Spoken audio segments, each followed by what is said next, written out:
Hello dear students, ABT এর মাধ্যমিকের test পেপারে 2021 থেকে 22 অর্থাৎ 22 সালের মাধ্যমিক পরীক্ষার্থীদের জন্য ফিজিক্যাল সায়েন্সের আমরা ম্যাথের সলিউশন নেব।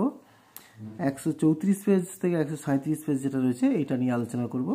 ওকে, প্রত্যেকটা অঙ্ক যে পোর্শনগুলো আছে সেটা বুঝিয়ে দেবো তোমাদের, তাহলে খুব সুবিধা হবে। এবং এছাড়া দেখো এমসিকিউ 1 নম্বর সেগুলোও তোমার দিয়ে দেবো, সেগুলোও তোমরা আমার এই চ্যানেল থেকে পেয়ে যাবে, অর্থাৎ ফিজিক্যাল সায়েন্সের সম্পূর্ণ সমাধান পেয়ে যাবে। প্রথমে দেখো 3.2 300 কেলভিন উষ্ণতায় এবং 0.4 ATM চাপে 2.2 গ্রাম কার্বন ডাইঅক্সাইড গ্যাসের আয়তন কত হবে গণনা করো।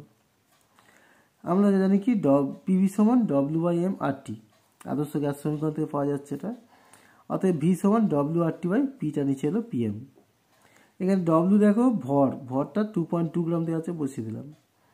আর এর মান 0.082, টি এর মান দেখো 300 কেলভিন, বসিয়ে দিলাম। পি এর মান কত 0.41 অ্যাটমসফিয়ার, বসিয়ে দিলাম। এমটা কি, এমটা হলো তোমার কার্বন ডাইঅক্সাইড, এখানে যেহেতু কার্বন ডাইঅক্সাইড আছে কার্বন ডাইঅক্সাইডের মোলার ভর। এখন মোলার ভর কীভাবে বের করবো, কার্বনের 12 আর অক্সিজেন 16, 16 32 আর 12 44, বসিয়ে দিলাম। এবার কাটাকুটি করেছি, দেখো এটা পয়েন্ট তুলে দিয়ে 10, এটা পয়েন্ট তুলে দিয়ে 1000, আর এটার পয়েন্ট তুলে দিয়ে 100, 0 0 0 কেটে দিলাম, আর এই দুটো শূন্য এটা কেটে দিলাম। 22 44 কাটলে 2 হয়, 41 82 কাটলে 2 হয়, 2 আর 2 কেটে দিলাম, পড়ে থাকলো 3, সুতরাং 3 লিটার। এবার দেখো 3.2 অথবা 27 ডিগ্রি সেন্টিগ্রেড উষ্ণতায় কোনো গ্যাসের আয়তন 3 লিটার। চাপ অপরিবর্তিত রেখে গ্যাসটিকে 127 ডিগ্রি সেন্টিগ্রেড উষ্ণতায় উত্তপ্ত করা হলে গ্যাসটির আয়তন হয় 4 লিটার। প্রদত্ত তথ্যের ভিত্তিতে পরম শ্রেণীর উষ্ণতার মান নির্ণয় করো। তোমরা নিশ্চয়ই জানো পরম শ্রেণীর উষ্ণতা কাকে বলে, যে উষ্ণতায় গ্যাসের আয়তন শূন্য হয়ে যায়। সুতরাং এই যে তথ্য দেওয়া আছে এখান থেকে আমাদের কোন উষ্ণতায় গ্যাসের আয়তন শূন্য হবে সেটা বের করব। কীরকমভাবে বের করছি দেখো। প্রথম উষ্ণতা যেটা 27 ডিগ্রি সেন্টিগ্রেড মানে 300 কেলভিন, পরের উষ্ণতা 127, তার মানে 273 যোগ করলে 400 কেলভিন। 300 কেলভিন উষ্ণতায় গ্যাসের আয়তন 3 লিটার, 400 কেলভিন উষ্ণতায় 4 লিটার। সুতরাং দেখো 100 কেলভিন উষ্ণতা বৃদ্ধিতে গ্যাসের আয়তন বাড়ে 1 লিটার। তাহলে বিপরীতভাবে বলা যেতে পারে গ্যাসের আয়তন 1 লিটার কমবে যদি উষ্ণতা 100 কেলভিন কমানো হয়। কারণ কি, উষ্ণতা বাড়ালে যেমন গ্যাসের আয়তন বাড়বে, একই রকম উষ্ণতা কমালে একই পরিমাণ আয়তন কমে যাবে। সুতরাং দেখো 1 লিটার আয়তন কমে যাবে যদি 100 কেলভিন উষ্ণতা কমানো হয়। তাহলে আমাদের দেখো এখানে 300 কেলভিন উষ্ণতায় 3 লিটার আয়তন আছে, তাহলে 3 লিটার আয়তন কমানোর জন্য উষ্ণতা কত কমাতে হবে, 100 × 3 অর্থাৎ 300 কেলভিন কমাতে হবে। এখন দেখো 300 কেলভিন উষ্ণতায় আয়তন 3 লিটার, আর এটাকে 3 লিটার কমাতে গেলে 300 কেলভিন উষ্ণতা কমাতে হবে। সুতরাং গ্যাসের আয়তন শূন্য হবে যখন উষ্ণতা কত হবে, গ্যাসের আয়তন শূন্য কখন হবে, যখন উষ্ণতা 300 কেলভিন - 300 কেলভিন, অর্থাৎ 300 কেলভিনে কত 3 লিটার ছিল, আর 0 লিটার করার জন্য কত 3 লিটার কমে যাবে, 300 কেলভিন কমাতে হবে। সুতরাং 0 কেলভিন অর্থাৎ -273 ডিগ্রি সেন্টিগ্রেড উষ্ণতায় গ্যাসের আয়তন শূন্য হবে। আশা করছি বুঝতে পারলে। আচ্ছা, এরপর দেখো পরের যে অঙ্কটা 3.4 অথবা দুটি পরিবাহিতার দৈর্ঘ্য, ব্যাস এবং রোধাঙ্ক প্রতিটি রাশির অনুপাত 1:3। সরু তারটি রোধ 20 ওহম হলে অন্য তারটির রোধ কত হবে। ওকে, এখন সরু তারটির দৈর্ঘ্য L1, ব্যাস 2R1, রোধাঙ্ক ρ1 আর রোধ R1 ধরলাম। মোটা তারের ক্ষেত্রে দৈর্ঘ্য L2, ব্যাস 2R2, রোধাঙ্ক ρ2 আর হচ্ছে রোধ R2। তাহলে আমরা পেয়ে যাচ্ছি এখান থেকে দেখো প্রতিটি অনুপাত দেওয়া আছে, L1/L2 1/3, R1/R2 1/3 আর ρ1/ρ2 1/3। যেহেতু অনুপাত দেখো প্রত্যেকটা 1:3 আছে, সরুগুলো সব উপরে আর মোটাগুলো নিচে হবে। আচ্ছা, এবার দেখো এখানে ভালো করে খেয়াল করো,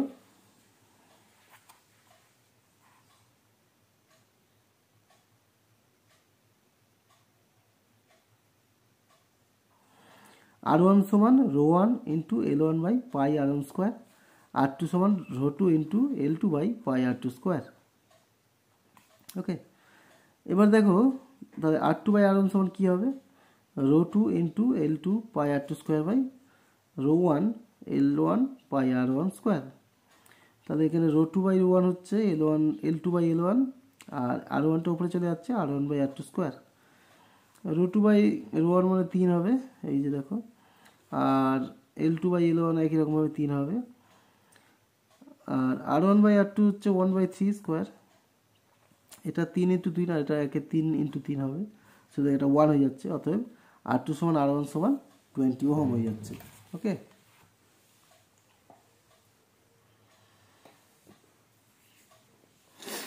এবার দেখো 4.2, 20 গ্রাম একটি কঠিন যৌগ A কে উত্তপ্ত করার ফলে 9 গ্রাম পরিমাণ অপর একটি যৌগ B এবং অপর একটি বর্ণহীন গন্ধহীন গ্যাস C উৎপন্ন হয়। এসটিভিতে C গ্যাসটির আয়তন 5.6 লিটার পাওয়া গেলে গ্যাসটি আপেক্ষিক আনুপাতিক কত হবে? এখন দেখো A গ্যাসটা সলিড, তাকে ভেঙে B সলিড আর C গ্যাস পাওয়া গেছে। এটা 20 গ্রাম, এটা 9 গ্রাম, তাহলে Cটা কত হবে? কারণ এটা ভেঙে এটা 9 হয়েছে, বাকিটা কত হবে? 20 - 9 মানে 11 গ্রাম হবে। আবার এই 11 গ্রাম গ্যাসের এসটিভিতে আয়তন কত? 5.6। সুতরাং আমরা এখান থেকে বলতে পারি, দেখো এসটিভিতে 5.6 লিটার গ্যাসটির ভর 11 গ্রাম। অতএব 22.4 লিটার গ্যাসটির ভর কত হবে? 11 × 22.4/5.6, কাটাকুটি করলে দেখো এটা 44, এটা 4 গুণ হবে, 44 গ্রাম। সুতরাং গ্যাসটি আপেক্ষিক আণবিক ভর 44। আচ্ছা, এরপর দেখো 4.2 অথবা 2.3 গ্রাম ধাতব সোডিয়ামকে অতিরিক্ত জলের সঙ্গে সম্পূর্ণভাবে বিক্রিয়া ঘটানোর ফলে প্রাপ্ত সোডিয়াম হাইড্রক্সাইডের পরিমাণ কত হবে? বিক্রিয়াটিতে উৎপন্ন হাইড্রোজেন গ্যাসের এসটিভিতে আয়তন কত হবে? বিক্রিয়াটা দেওয়া আছে, দেখো 2Na + 2H2 2NaOH + H2, তাহলে এখান থেকে 2 × 23 সোডিয়াম, আর সোডিয়াম হাইড্রক্সাইড বলেছে, দেখো এটা 2 সোডিয়াম 23 অক্সিজেন 16 আর এটা হাইড্রোজেন 1, সুতরাং 2 × 40 গ্রাম। আর এটা যেহেতু আয়তন চেয়েছো তাই এসটিভিতে 22.4 লিটার, এটা কিছু নেই মানে 22.4 লিটার। সুতরাং আমরা পাচ্ছি, দেখো 2 × 23 গ্রাম সোডিয়াম থেকে উৎপন্ন NaOH 2 × 40 গ্রাম, তাহলে 2.3 গ্রাম সোডিয়াম থেকে উৎপন্ন NaOH কত হবে? 2.40, এটা 2.3 গুণ, আর নিচে 2 × 23, পয়েন্ট তুলে 10 করলাম, 23 কেটে গেল, 2 2 কেটে গেল, আর 10 এই 0 কেটে গেলে 4 গ্রাম। সুতরাং আমরা পেয়ে গেলাম 4 গ্রাম, তাই না? আচ্ছা, এরপর দেখো যেটা বলছে 2 × 23 গ্রাম সোডিয়াম থেকে উৎপন্ন হাইড্রোজেনের পরিমাণ কত? পরিমাণ না বলে আয়তন বললে বেটার হতো। হাইড্রোজেনের আয়তন 22.4 লিটার। অতএব 2.3 গ্রাম সোডিয়াম থেকে পাওয়া যাবে কত? 22.4 × 2.3/2 × 23, এটাও একই রকম, পয়েন্ট তুলে 10, 23 কেটে গেলে, আর 2 থেকে কাটলে কত হয়? 11.2, তাকে 10 দিয়ে ভাগ করলে 1.12 লিটার হয়ে গেল। আচ্ছা, এরপরে দেখো 4.4, একটি উত্তল লেন্স তার সম্মুখে 15 সেমি দূরত্বে লম্বভাবে রাখা কোনো বস্তুর প্রতিবিম্ব অপর পার্শ্বে 30 সেমি দূরত্ব গঠন করে। বস্তুটির দৈর্ঘ্য 1.5 সেমি হলে প্রতিবিম্বটির রৈখিক বিবর্ধন এবং দৈর্ঘ্য কত হবে? রৈখিক বিবর্ধন মানে প্রতিবিম্ব দূরত্ব বাই বস্তু দূরত্ব। প্রতিবিম্ব দূরত্ব বলেছে, দেখো 30 সেমি, আর বস্তু দূরত্ব কত? 15, তাহলে এখানে 2 পাওয়া যাচ্ছে। আবার আমরা জানি রৈখিক বিবর্ধন সমান প্রতিবিম্ব দৈর্ঘ্য বাই বস্তু দৈর্ঘ্য। এখানে রৈখিক বিবর্ধন 2, প্রতিবিম্ব দৈর্ঘ্য আর বস্তু দৈর্ঘ্য এখানে দেওয়া আছে 1.5, সুতরাং প্রতিবিম্বের দৈর্ঘ্য 2 × 1.5 অর্থাৎ 3 সেমি। এবার দেখো তড়িৎ ক্ষেত্রের মধ্যে একটি 4.6-এ একটি বিন্দু A থেকে অপর একটি বিন্দু B তে 4 কুলম্ব মানের একটি তড়িৎ আধান স্থানান্তর করার জন্য 20 জুল কার্য করতে হয়। যদি A বিন্দুর বিভব 10 ভোল্ট হয় তাহলে B বিন্দুর বিভব কত হবে? আমরা জানি কি বিভব পার্থক্য সমান কার্য বাই আধান। এখানে কার্য 20 জুল আর আধান 4 কুলম্ব, সুতরাং 5 ভোল্ট হচ্ছে। অর্থাৎ বিভব পার্থক্য দেখো VB - VA, A থেকে B তে নিয়ে গেছে, সুতরাং VB - VA বিভব পার্থক্য সমান 5। অর্থাৎ VB সমান 5 প্লাস VAটা এদিকে চলে আসছে। VAটা দেওয়া আছে, দেখো A বিন্দুর বিভব দেওয়া আছে 10, সুতরাং 5 + 10 অর্থাৎ 15 ভোল্ট। সুতরাং B বিন্দুর বিভবটা কত হবে? 15 ভোল্ট হবে। এরপর দেখো 4.8, 50 ওহম রোধের একটি পরিবাহী তারকে 11 ভোল্ট তড়িৎচালক বলের একটি তড়িৎ কোষের সঙ্গে যুক্ত করা হলে তার মধ্যে দিয়ে তড়িৎ প্রবাহ এবং কোষের প্রান্তীয় বিভব কত নির্ণয় করো? আমরা এই ধরনের অঙ্কের ক্ষেত্রে আমরা E = I × R + R করবো। এখান থেকে I = E/R + R। E হচ্ছে, দেখো 11 ভোল্ট দেওয়া আছে, আর রোধ হচ্ছে 50 ওহম, আর অভ্যন্তরীণ রোধ 5 ওহম দেওয়া আছে। সুতরাং এটা 1/5 অ্যাম্পিয়ার। এবার কোষের প্রান্তীয় বিভব প্রভেদ ভি সমান কি আইআর, আইটা 1/5, আরটা কত 50 ওহম, সুতরাং বসিয়ে দিলাম, এটা কেটে দিলে 10, সুতরাং 10 ভোল্ট, প্রান্তীয় বিভবতে 10 ভোল্ট। আশা করছি অঙ্কগুলো বুঝতে পারছো।